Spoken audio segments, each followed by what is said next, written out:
If you are new to using Word, you may wonder if there's an easy way to move pages around in the document.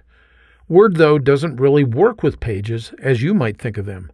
This quick tip explains how to do the moving you want using the tools that Word has available.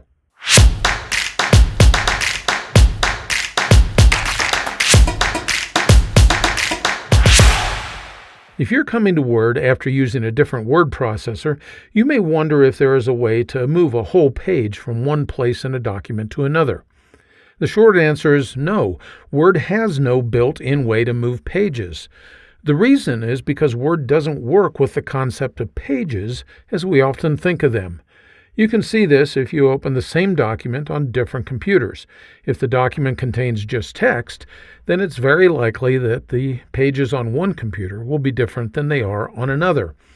The reason for this is simple. Word defines the pages in the document on the fly, based on many different elements. The two primary elements that affect the two different computers scenario are fonts and printer drivers.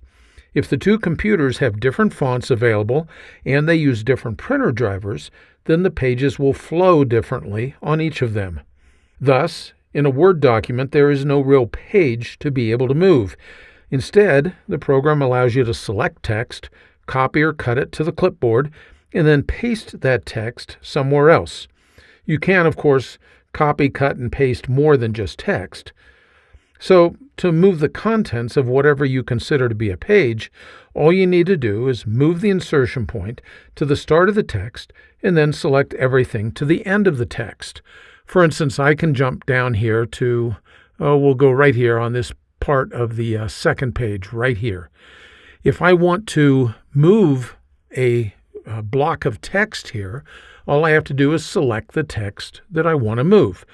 Basically, I'm going to left click at the beginning of this, but I could just as easily go out into the left margin here. You'll see that the mouse pointer is pointing up and to the right, and I can hold down the mouse button as I drag, and you can see that more text is being selected as I move further down.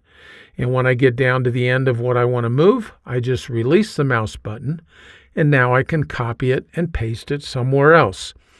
Other ways to select that text, we'll go right back up here, is I could use the Shift key, hold it down, and then use the arrow key to select a line at a time down through this document until I get everything that I want to be within this selection. My favorite way of doing this, though, is a little bit of a combination of both of them. We'll go right back up here to the beginning.